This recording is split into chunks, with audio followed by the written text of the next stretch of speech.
तीन ही प्रश्न, ईश्वर एक है कि अनेक, रहता कहां है, मिलता कैसे है, और वो करता क्या है। लोगों ने अपने अपने तरह से उत्तर दिए, राजा संतुष्ट नहीं हुआ। एक दिन राजा अपने घोड़े पर बैठकर जा रहा था, सामने से अलमस्त महात्मा ब्रह्मानंद की मस्ती में लीन, स्वरूपानंद की मस्ती में लीन, मस्ती से झूमते चले आ रहे थे। इसने महात्मा को देखा तो वही प्रश्न किया कि ईश्वर एक है कि अनेक, रहता कहां है, मिलता कैसे है, और करता क्या है। महात्मा उसी मस्ती में बोले कि यह कोई पूछने का ढंग है,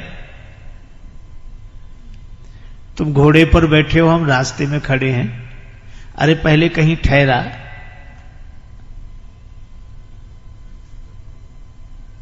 मैं विश्राम करूं, मेरे खाने पीने की व्यवस्था कर, फिर श्रद्धा पूर्वक पूछना, श्रद्धावान लभते ज्ञानम। यह तो उद्दंड का ढंग है, श्रद्धालु का नहीं। राजा समझ गया कि यह महात्मा वैसे नहीं है, हाथ जोड़कर बगीचे में ले गया। बगीचे में एकांत में कुटिया थी, सारी व्यवस्था थी, महात्मा जी को ठहरा दिया, सब व्यवस्था हो गई। 2 दिन बाद राजा गया कि महाराज अब मेरे प्रश्नों का उत्तर। महात्मा बोले अकेले में सुनना चाहते हो कि सबके बीच में। राजा ने कहा कि सबके बीच में हो तो और अच्छा, सब समझ लेंगे। महात्मा बोले तो सबको इकट्ठा करो। महाराज तो ये आज 1-2 दिन में तो सब इकट्ठे नहीं हो पाएंगे, हम सूचना करेंगे और तब धीरे धीरे धीरे सब लोग इकट्ठे होंगे।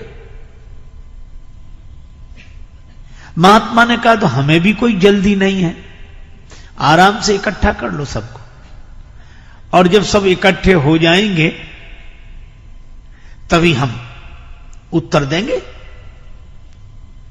लेकिन हमारे पास अब मत आना, जब जिस दिन लोग इकट्ठे हों उसी दिन आना,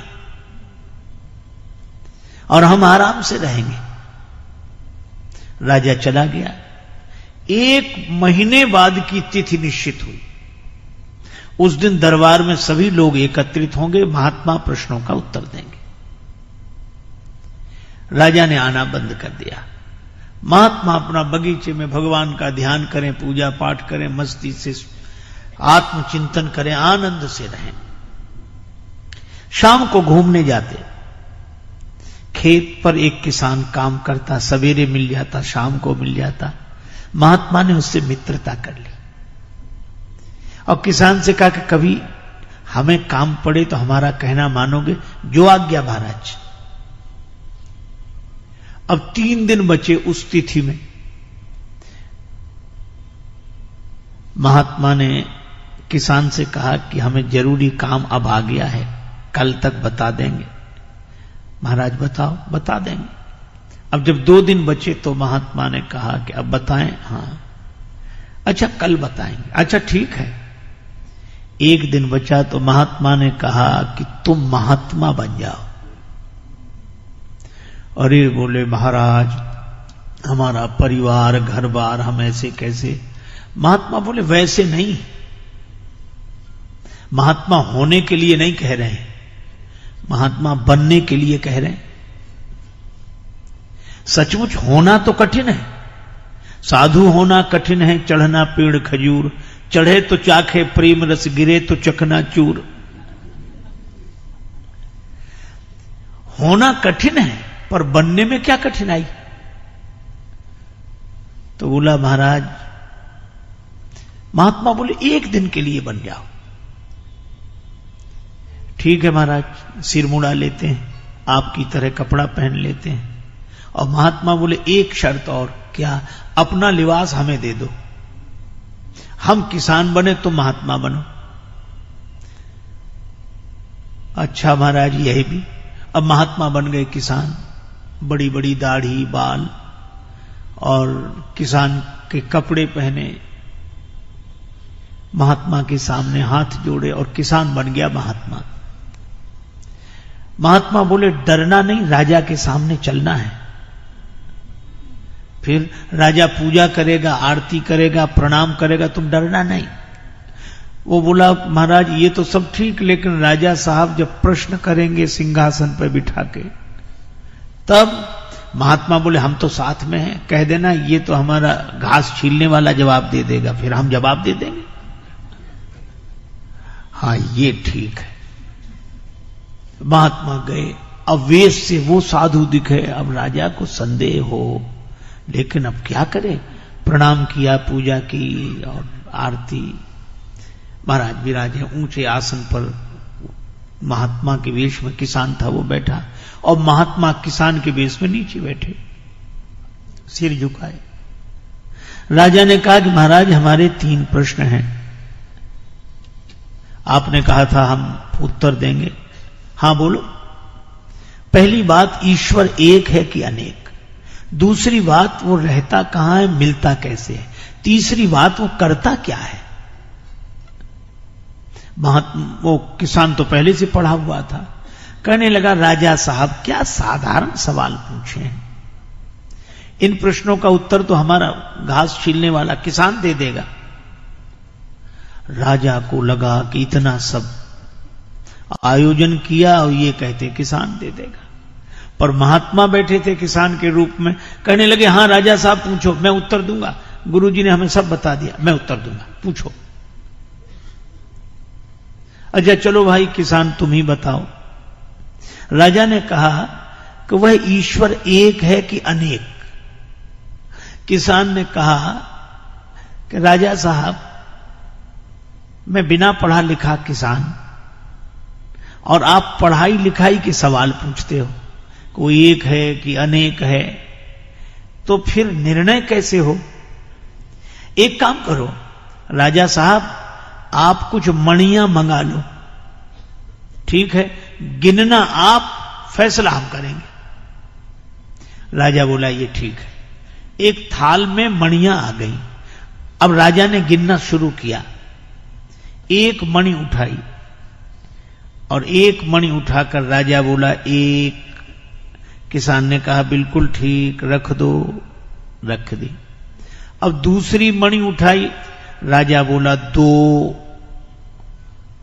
किसान के रूप में महात्मा थी, वो बोले झूठ बोलते हो, देखो हाथ में 2 है कि 1?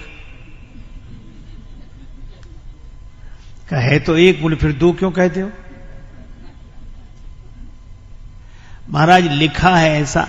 अरे लिखा है पर देख देख कर, दिखने में 1 है कि नहीं? अच्छा वैसे 1 है? बोले हाँ है तो 1 ही। बोले फिर 2 क्यों बोलते हो? अब उसने कहा गिनती मुश्किल हो जाएगी। तीसरी मणि उठाई, 3। महात्मा बोले फिर झूठ बोले, 3 नहीं है, 1 ही है। 2 नहीं है, 1 ही है। 4, 5, 6, 7 नहीं है, 1 ही है।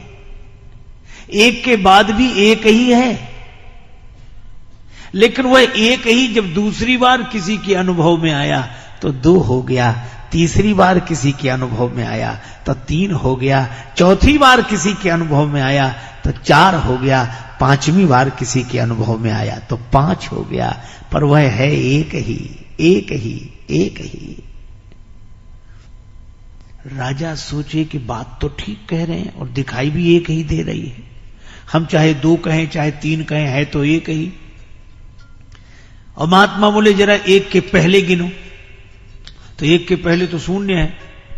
तो कहा 1 के पहले भी 1 है, और 1 के बाद भी 1 है, और बीच में भी 1 ही है। इसी तरह परमात्मा 1 ही है, पर दूसरी बार किसी को मिला तो 2 हो गया, तीसरी बार किसी को मिला तो 3 हो गया, चौथी बार किसी को मिला तो 4, 5वीं बार किसी को मिला तो 5, पर वह 1 है, 1 है, 1 है। 1 के पहले भी वही 1 है, और 1 के बाद भी वही 1 है, और बीच में भी वही 1 है। राजा ने तो हाथ जोड़ लिए कि महाराज ऐसा समाधान नहीं सुना, न कोई चौपाई, न दोहा, न श्लोक, न कोई ग्रंथ, किसी का प्रमाण नहीं। और गिनने की सही बात है, हम देखते हैं तो एक ही दिखता है। ये 2, 3, 4 तो हमें सिखा दिया गया है, पढ़ा दिया गया है। अगर ये सीखी हुई पढ़ाई छोड़कर देखें तो एक ही है। बड़ा सुंदर उत्तर दिया महाराज, हम मान गए कि ईश्वर एक है, एक है, एक। अच्छा एक बात बताओ, रहता कहां है और मिलता कैसे? महात्मा बोले तुम कठिन कठिन सवाल पूछते हो, खिलाते पिलाते कुछ हो नहीं। तो महाराज क्या, दूध मंगाओ। एक कटोरे में दूध आ गया। अब वो महात्मा दूध तो पिए नहीं, दूध में उंगली घुमावे ऐसे। अरे ये दूध में उंगली क्यों घुमा रहे? महात्मा बोले सुना है इस दूध में घी रहता है। तो हम सोचते हैं घी निकाल कर खा लें। राजा बोला आप भी पागलों जैसी बातें करते हैं। दूध तो रहता है पर ऐसे थोड़ा ही मिलता है। कैसे मिलता है? और दूध को जमाना पड़ता है, दही बनाना पड़ता है, फिर मंथन करना पड़ता है, फिर मक्खन निकलता है, फिर आग में तपाना पड़ता है, तब घी मिलता है दूध में ही। पर बातों से नहीं मिलता है, उसकी विधि है, उसका पालन करने से मिलता है। महात्मा ने कटोरा रख दिया। दूध पी लो का दूध नहीं पीना, तुम्हारे प्रश्न का उत्तर देना था। तुम कहते हो रहता कहां है और मिलता कैसे है? जैसे दूध में घी रहता है, इसी तरह परमात्मा तुम्ही में समाया हुआ है, तुम्ही में समाया हुआ है। लेकिन वह बातों से नहीं मिलता, उसकी विधि है। पहले निष्ठा जमानी पड़ती है, फिर विचार की मथानी से उसे मथना पड़ता है, तब वैराग्य का मक्खन निकलता है। फिर तपस्या की अग्नि में तपाते हैं, तब घी प्रकट होता है। वह इसी तरह वह परमात्मा तुम्हारे भीतर से ही प्रकट हो जाएगा, पर उसकी विधि है। राजा बोला कमाल का, ऐसा उत्तर नहीं सुना। अच्छा एक अंतिम सवाल, करता क्या है? महात्मा बोले कि अब एक बात बताओ, तुम सवाल पूछ रहे हो, मैं उत्तर दे रहा हूं, तो तुम हमारे गुरु हो कि हम तुम्हारे गुरु? राजा बोला गुरु तो आप ही हो।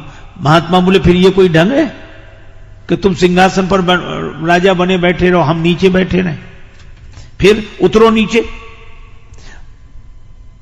राजा नीचे उतरा और किसान के रूप में महात्मा सिंहासन पर जाकर बैठ गए। अब राजा नीचे बैठा, कुछ उत्तर पाने के लिए। महात्मा बोले ही नहीं, तो कहा कि महाराज आपने उत्तर नहीं दिया। किसान बोला यही करता है,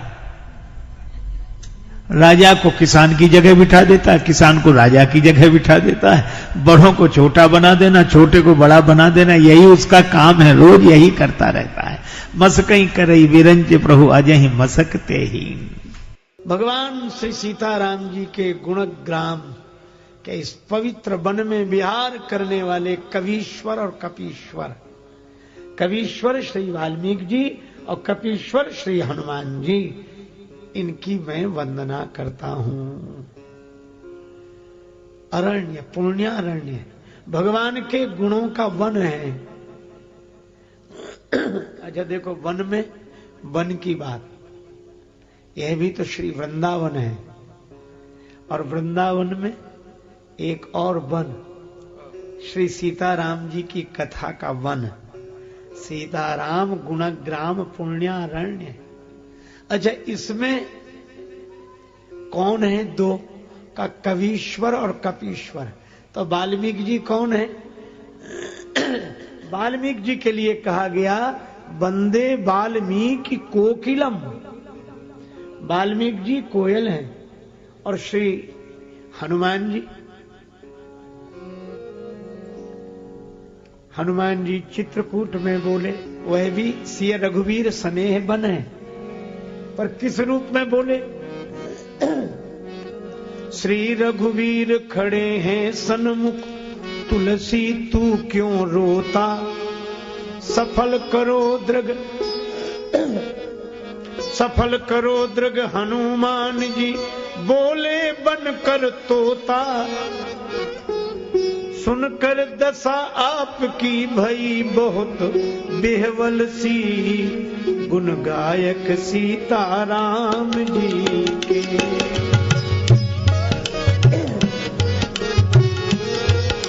गुण गायक सीताराम जी के। हनुमान जी तोते के रूप में प्रकट हुए और तुलसीदास जी अपने को क्या मानते?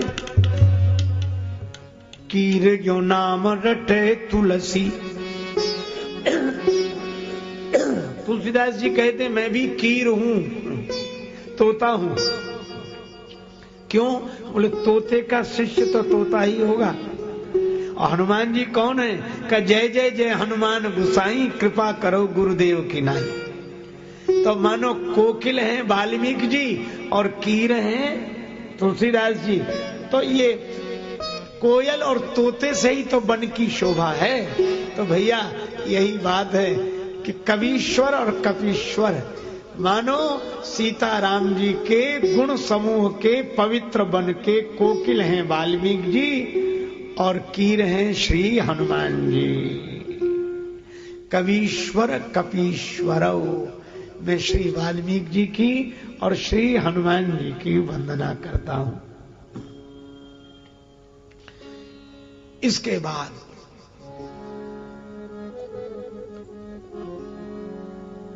उद्भव स्थिति संहार कारिणी, क्लेश हारिणी, सर्वश्रेयस्करी सीता, न तो हम राम वल्लभा। जानकी माता की वंदना कर रहे हैं। उद्भव स्थिति अर्थात पालन, उत्पत्ति पालन प्रलय में जो हेतु हैं, उद्भव स्थिति संहार कारिणी। किसी ने कहा कि श्री सीता जी को ये उत्पत्ति पालन प्रलय से क्यों जोड़ रहे हैं? सृष्टि को उत्पन्न करना तो ब्रह्मा जी का काम है, पालन करना भगवान विष्णु का काम है, संहार करना भगवान शिव का काम है। तो इसका उत्तर यह है कि ब्रह्मा जी सृष्टि को उत्पन्न करते हैं, पर सृष्टि को उत्पन्न करने की शक्ति तो चाहिए। पालन करने की शक्ति भगवान नारायण को चाहिए और सृष्टि को संहार करने की शक्ति भगवान शिव को चाहिए। तो श्री सीता जी शक्ति स्वरूपा हैं, यह परमात्मा की शक्ति हैं। अर्थात परमात्मा की शक्ति का सहारा पाकर ही ब्रह्मा सृष्टि की उत्पत्ति करते हैं, भगवान विष्णु पालन करते हैं और भगवान रुद्र संहार करते हैं। हरहि हरिता विधि विदिता शिवहि शिवता जहि दई। किसकी शक्ति से? वो श्री जानकी जी हैं। उद्भव स्थिति संहार कारिणी, क्लेश हारिणी। सारे क्लेश दूर होते हैं जनक नरेंद्र नंदनी श्री जानकी जी की कृपा से। आहा, वे भक्ति होकर क्लेश का हरण करती है।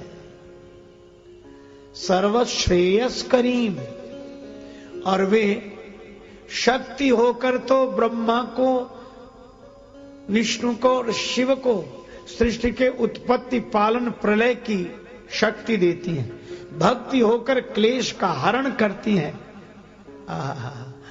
लक्ष्मी रूपा होकर श्रेयस प्रदान करती हैं। सर्वश्रेयस्करी, समस्त श्रेय देने वाले। पर एक अद्भुत बात है इस मंत्र में। श्री तुलसीदास जी से किसी ने पूछा कि आप श्री जानकी जी को प्रणाम कर रहे हैं? हाँ। कौन सी जानकी जी को? जो उत्पत्ति पालन प्रलय कराती हैं उन जानकी जी को? तुलसीदास जी बोले नहीं। तो क्लेश हरण करने वाली जानकी जी को ना? अच्छा, समझ गए। श्रेय देने वाली श्री जानकी जी को नहीं। फिर किसे प्रणाम कर रहे? ये तुलसीदास जी का भाव है कि यह तो सब प्रभाव है, पर हम प्रभाव के कारण श्री जानकी जी को प्रणाम नहीं कर रहे हैं, भाव के कारण कर रहे हैं। और भाव कौन सा है? तो बड़ा सुंदर उत्तर दिया, न तो हम राम वल्लभाम, हम तो श्री राम वल्लभा जानकी जी को प्रणाम करते हैं, क्योंकि पूजनीय प्रिय परम जहां ते, मानी सबही राम के नाते। न तो हम राम वल्लभाम, हम माता के रूप में वंदना करते हैं।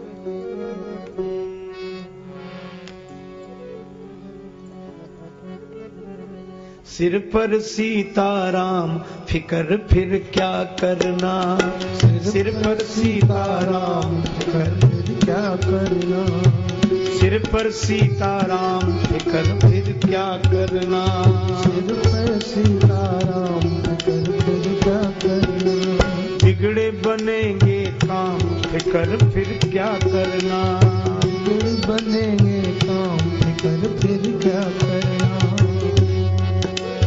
पितु रघुवर श्री जानकी मैया, पितु रघुवर श्री जानकी मैया, फिर क्यों परेशान हो भैया, फिर क्यों परेशान हो भैया, कटेंगे कष्ट तमाम फिकर फिर क्या करना, कटेंगे कष्ट तमाम फिकर फिर क्या करना, सिर पर सीताराम फिकर फिर क्या करना, सिर पर सीताराम फिकर फिर क्या करना। जो जन राम कथा सत्संगी, जो जन राम कथा सत्संगी, तिनके सहायक श्री बजरंगी, उनके सहायक श्री बजरंगी, अतुलित बल के धाम फिकर फिर क्या करना, अतुलित बल के धाम फिकर फिर क्या करना। अब राजेश न आह भरो तुम, अब राजेश न आह भरो तुम, नहीं व्यर्थ परवाह करो तुम, नहीं व्यर्थ परवाह करो तुम, रटो राम जी का नाम फिकर फिर क्या करना, रटो राम जी का नाम फिकर फिर क्या करना, सिर पर सीताराम फिकर फिर क्या करना, सिर पर सीताराम फिकर फिर क्या करना। आहा, माता की वंदना कर रहे हैं, न तो हम राम वल्लभाम, राम प्रिया श्री जानकी जी की वंदना कर रहा हूं। और क्या नाता चाहिए, छोड़ सब नाते, बस मान यही नाता, पिता रघुनाथ जी श्री जानकी जी माता, इसी भाव गंगा में डुबकी लगाए जा, और सीता राम सीता राम सीता राम गाए जा। हाँ, जानकी माता की वंदना के बाद श्री राम जी की वंदना, और जिनकी माया सारे जग को नचाती, सब जग को रही नचाए, हरि माया जादूगरनी, सब जग को रही नचाए, हरि माया जादूगरनी, अति अद्भुत खेल रचाए, हरि माया जादूगरनी, अति खेल रचाए, हरि माया जादूगरनी, कोया को पार न पावे, यह सबको नाच नचावे, कोया को पार न पावे, ये सबको नाच नचावे, दुख में सुख को दर्शाए, हरि माया जादूगरनी, दुख में सुख को दर्शाए, हरि माया जादूगरनी, अति अद्भुत खेल रचाए, हरि माया जादूगरनी, अति अद्भुत खेल रचाए, हरि माया जादूगरनी। इसलिए भैया, जो माया सब जगह नचावा, जिसकी माया और उस माया की निवृत्ति उसी की कृपा से होती। देखो भैया, भगवान के पास ये दो शक्तियां हैं, दोनों भगवान के। एक है भगवान की माया और एक है भगवान की भक्ति। भगवान के हाथ में दोनों ही हैं, भगवान की माया भी और भगवान की भक्ति भी। जब कोई भगवान के समक्ष जाता है, प्रणाम करता है, भगवान पूछते बोलो क्या चाहिए, बोलो क्या चाहिए, माया चाहिए या भक्ति? तो भक्त पूछता है कि महाराज दोनों में अंतर क्या है? भगवान बोले देखो एक ही अंतर है। क्या? अगर तुम्हें नाचना हो तो माया ले जाओ, और अगर तुम्हें मुझे नचाना हो तो भक्ति ले जाओ। तुम्हें नाचना हो तो माया ले जाओ, और मुझे नचाना हो तो भक्ति ले जाओ। क्यों? का जीव जिसके बस में रहे उसका नाम माया है, और भगवान जिसके बस में रहे उसका नाम भक्ति है। और भक्ति के राज्य में तो भगवान नृत्य करते हैं, भगवान के राज्य में सारा संसार नाचता है, पर भक्ति के राज्य में भगवान नाचते हैं। और श्रीधाम वृंदावन के निवासी रसिक जन इस सत्य से भली भांति परिचित है। श्री कृष्ण कहते हैं वृंदावनम परित्यज्य पादमेकम न गच्छति। एक चरण भी श्रीधाम वृंदावन को छोड़कर मैं कहीं नहीं जाता। क्या करते हैं? नाचते हैं। यहां ताहि अहीर की छोहरियां छछिया भरी छाछ पे नाच नचावे। किसी ने भगवान श्री कृष्ण से कहा कि आप वृंदावन के राजा होकर वृंदावन में नाचते हैं? भगवान बोले मैं वृंदावन का राजा नहीं, मैं तो द्वारिका का राजा हूं, द्वारिकाधीश श्री कृष्ण। और वृंदावन में का, वृंदावन में तो श्री राधिका जी का राज्य है, राधे राधे। और भगवान बोले इसीलिए हम नाचते हैं। क्यों? बोले श्री राधिका जी तो भक्ति स्वरूपा हैं, आह्लादनी शक्ति हैं। तो मानो दुनिया को भगवान श्री कृष्ण यही दिखाते हैं क्या कि माया के राज्य में, भगवान की माया के राज्य में सारा संसार नाचता है, और भक्ति के राज्य में भगवान नाचते हैं।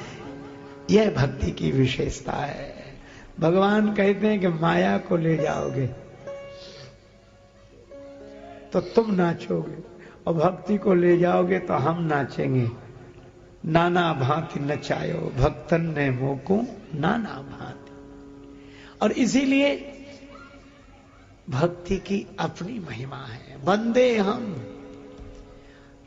तमशेष कारण परम रामाख्यमीशम हरिम। ऐसे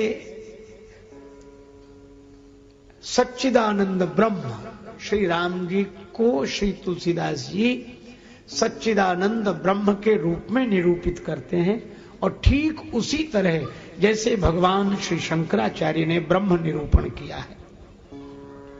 तभी तो रज्जौ यथा हेर ब्रह्मा का उदाहरण दिया गया।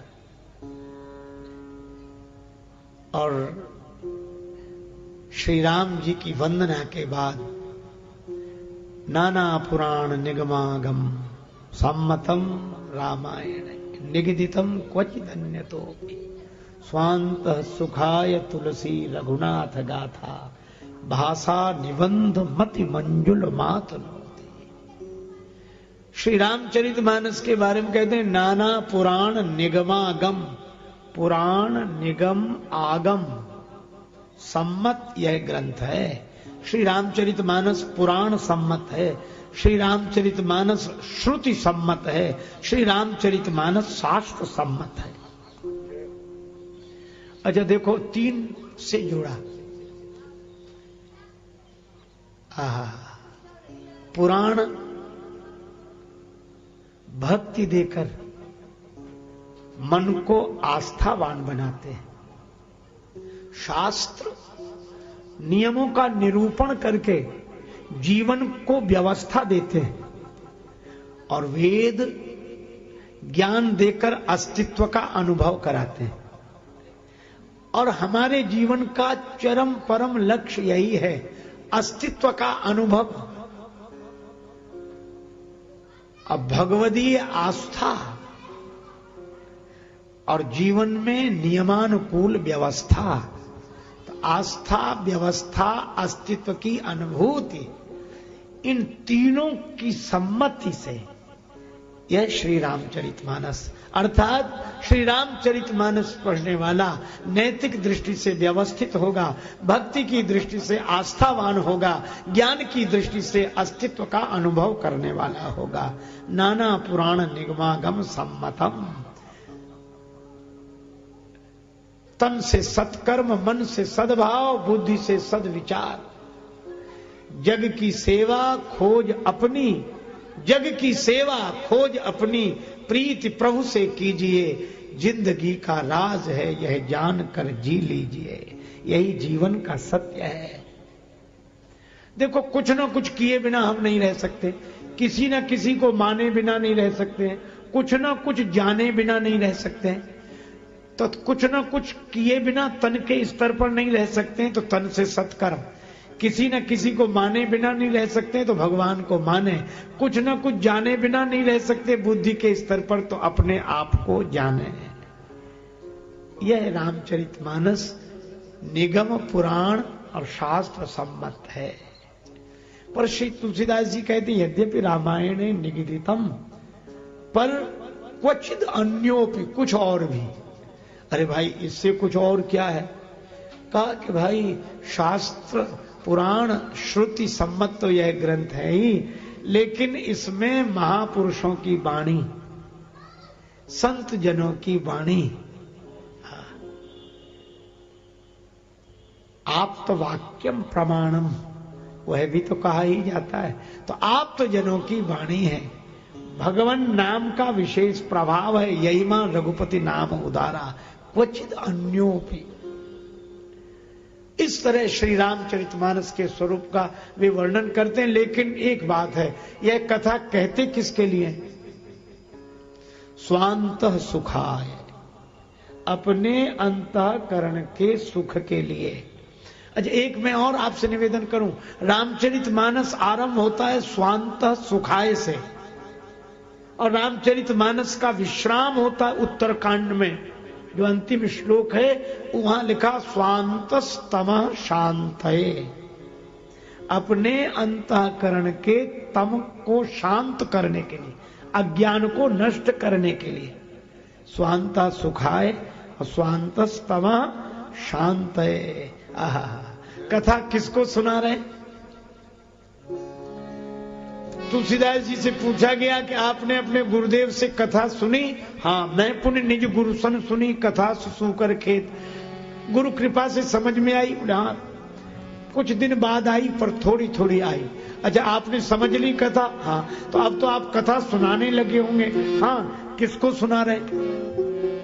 भाषाबद्ध करव में सोई, भाषाबद्ध करव में सोई, मोरे मन प्रबोध जेहि होई, मोरे मन प्रबोध जेहि होई, मोरे मन प्रबोध जेहि होई, मोरे मन प्रबोध जेहि होई, मोरे मन प्रबोध जेहि होई, मोरे तमशेष कारण परम राम प्रबोध जेहि होई, मोरे मन प्रबोध जेहि होई, मोरे मन प्रबोध जेहि होई, मोरे मन प्रबोध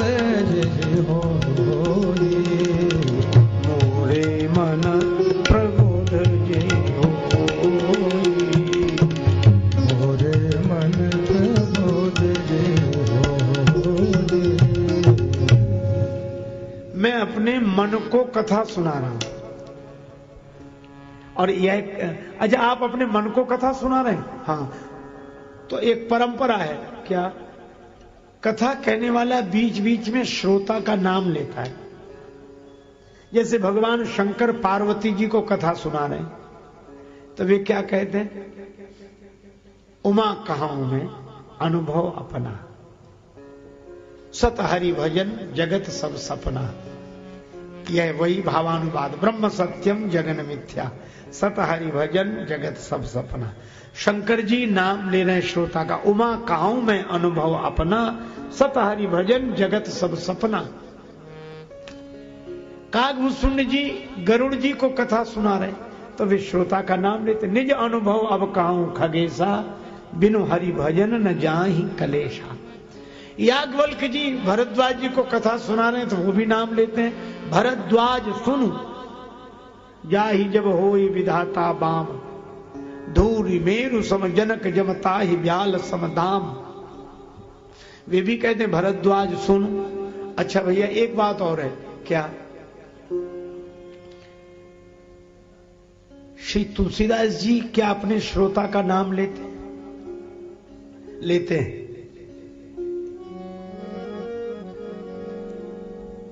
कहां लिया? पाई न के ही गति पतित पावन, राम भज सुन सठ मना। पाई न के ही पतित पावन, राम भज सुन सठ मना।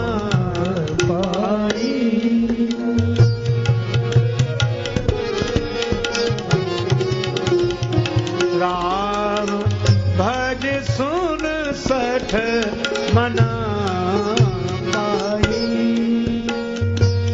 सुन सठ मना।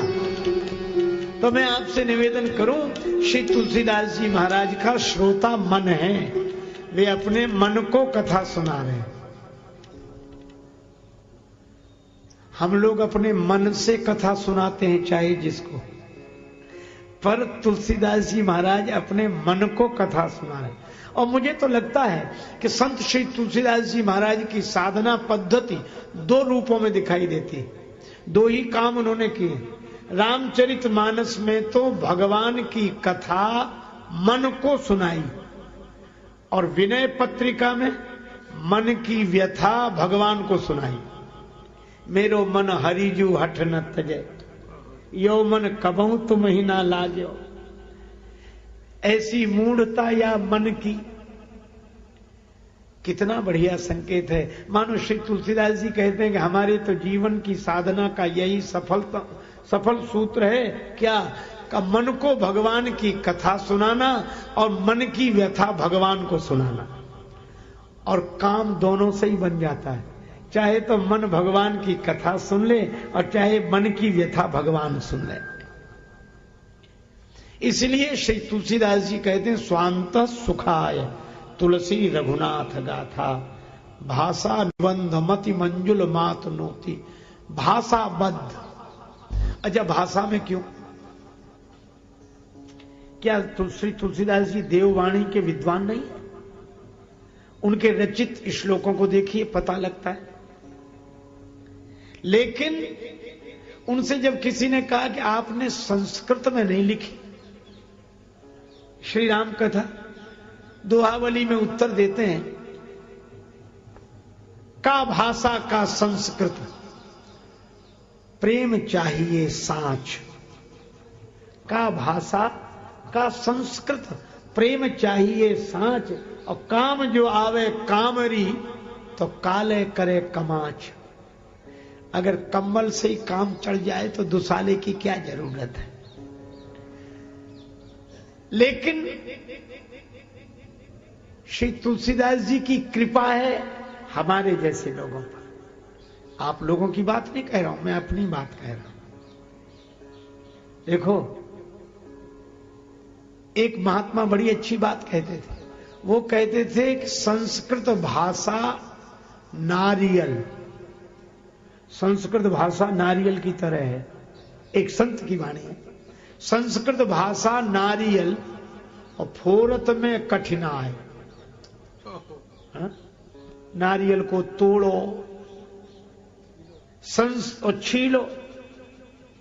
संस्कृत भाषा नारियल तोड़त में कठिनाई, और गरी फोर तुलसी धरी, जो चाहे सो खाए। कितनी कृपा, बना बनाया रस है। इसीलिए एक बात सुनी गई थी, किसी महापुरुष के द्वारा कही गई थी कि श्री रामचरितमानस और श्रीमद् भगवद गीता, उपनिषद, वेद, पुराण, शास्त्र, इनमें क्या अंतर है। तो एक महापुरुष ने बड़ी अच्छी बात कही, कहा कि श्रीमद् भगवद गीता, उपनिषद, भागवत आदि जो ग्रंथ हैं, यह विद्वानों के लिए सरल और सरल आदमी के लिए कठिन है। विद्वानों के लिए सरल, पढ़े लिखे के लिए सरल और बिना पढ़े लिखे के लिए कठिन। विद्वानों के लिए सरल और न समझ के लिए कठिन। पर रामचरितमानस में ठीक उल्टी बात, यह सरल आदमी के लिए सरल है, विद्वानों के लिए कठिन है। जिसे पता ही नहीं है वह भी अपने वाक्यों के प्रयोग में चौपाइयां बोलता। अरे भैया, हम सब जानते हैं तुम्हारा प्रेम, स्वार्थ लाग करें सब प्रीति। अब उस बेचारे को पता ही नहीं है कि कहां लिखा है, किसने लिखा है। चाहे जिस किसान